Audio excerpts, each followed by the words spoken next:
No, you could definitely say it wasn't a planned child. It's a very interesting convergence of attitudes and experiences. One is the first one I'd have to give credit to is just the fact that I am a cowboy. I do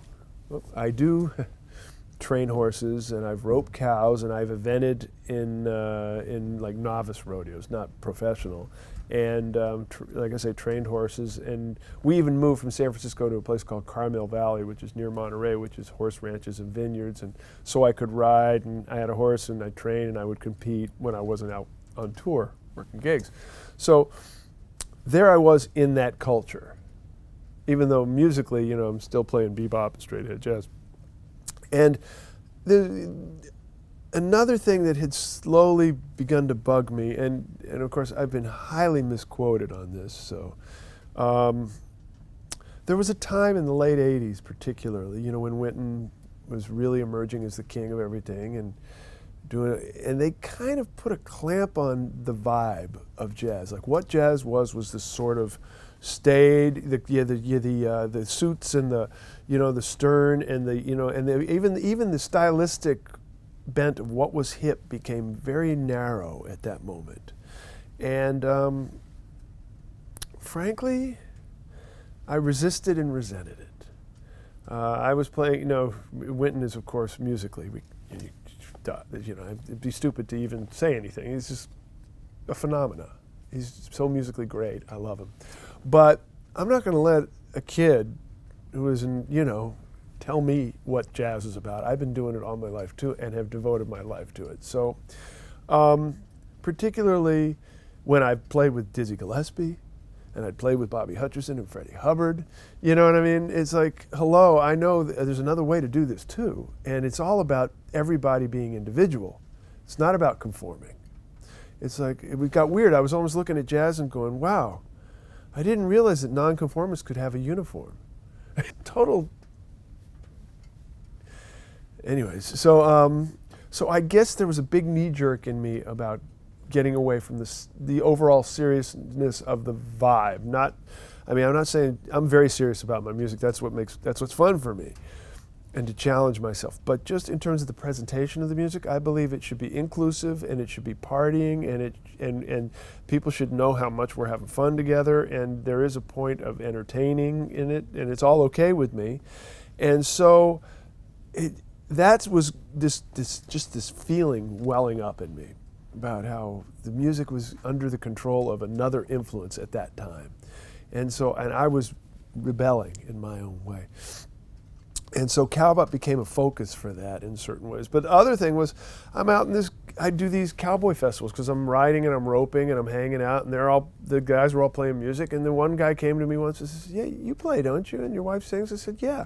He says, "Why don't you guys do a show here?" I said, "Okay." And so I went in, and we just did a duo thing, and we did, all those great Western tunes from Sonny Rollins' Way Out West record. I'm an Old Cowhand and Don't Fence Me In and Tumblin' Tumbleweeds. Those are great American songs. And so we just did them, but I didn't do them, the Gene Autry guitar style way. I did them the Bruce Forman guitar style way. And of course, they were all a little, dizzified by it, but they loved it.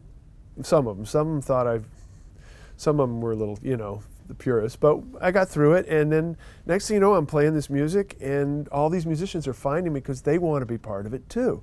And it just sort of grew, and it became less and less traditional cowboy and more bebop and swing. And it's a great easel or a great canvas for me because I can do anything I want, anytime I want to in this and it's whacked out. I mean, people see it, and it's just a total juxtaposition of incompatibles.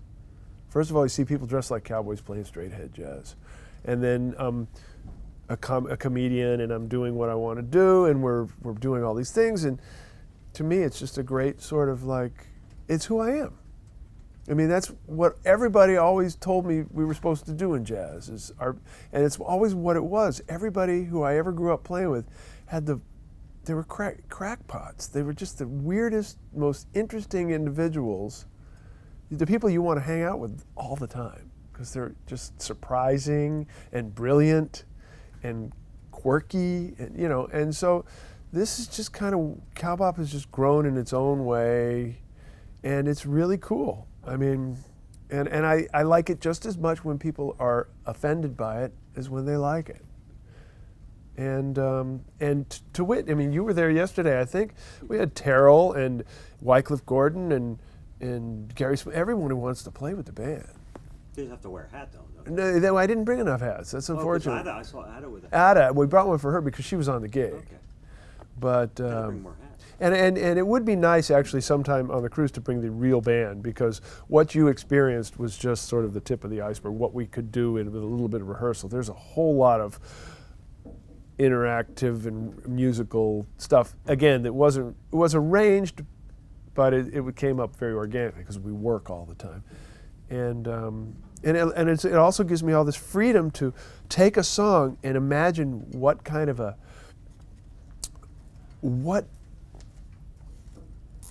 what's your intent? You know what I mean? Every song has to, I love it. It's not just, oh, we're going to play the song and blow on it. No, we're going to like, if it's a song about this, then we're going to like bring in this. We had to do that old tune, Cool Water, and I was bugged by the Sons of the Pioneers, the way they did it so fast and happy. And to me, the words sound like some guy dying in the desert looking for something to drink. So we made it the thirstiest sounding song you could ever find. So those are the kinds of, that's a real challenge. And I definitely am coming from, along with the bebop thing, a very heavy Count Basie swing thing. Lots of shout choruses, lots of dynamics, lots of textural moves. So I'm trying to arrange it with 5 people that much, like much of the way Oscar Peterson did with his trio, you know. So anyways, and in the band I got a bunch of young guys. I've got Jake Reed on drums, brilliant young drummer who also, he lives out in LA, he plays with Bill Holman and Bill Cunliffe, lots of great bands. And David Wise, this amazing horn player, he's like 25, and his idol is Rahsaan Roland Kirk. So to find a young guy who's not coming out of the Wayne or Coltrane place is just refreshing, and he plays 2 horns at once if he wants, and he also plays trumpet along with saxophone. So I have a lot of colors I can play with, and he just learns this stuff faster than I can write it. And then a great bass player, Alex Frank, who also 25. And he won, he came in second in the International Society of Bassists, that jazz competition they have, that John Clayton and Lynn Seaton and Rufus Reed all run, Ron Carter. So it's a band of young, burning ass kickers, and my wife, Pinto Pammy. So that's the other thing that makes it weird, is it looks like a family band. I mean, which is not something you see in jazz. That's way more of a bluegrass kind of Carter family vibe, you know what I mean? So we walk in, and that's what I like about it. It's a juxtaposition of incompatibles. And even, you heard it, and I have people come up to me who I would think were very educated listeners, and they'll say, well, you know, I like your band, but then I like country, and they kind of wink. Oh, like it's a secret. Yeah, and I'm going, what did you just hear? Did you hear any country? I mean, I know you saw cowboy hats and maybe some songs you recognize from country music, but I mean, if you held a gun to my head, I probably couldn't play country guitar. You know, I just couldn't, you know. And I'm going, wow, you know, they hear what they see, which I like. That just gives me a whole other power in it all.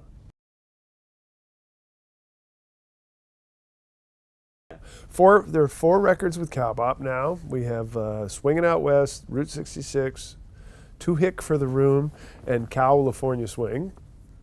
Got another one coming. I've got a bunch of trio records out right now. My newest one's called Formanism. Been recording with a bunch of other bands and other people. That's been a lot of fun, just producing. I've got a show called The Red Guitar. It's a one-man show. It's based on the narrative arc of The Red Shoes. And I tell a story while I'm playing. And it's really about how, as musicians, we all are inspired in some way to get into music, and you just don't get out. it takes over your life. And actually, even all people, if it's music or whatever it is, we all have a red guitar in us. There's the thing beyond our family and our job that keeps us centered and moving forward. And it's a story about people. I also write novels, and in my spare time, I've decided to go into politics. Okay. Governor of California. I'm thinking more like emperor. Oh, good. Yeah.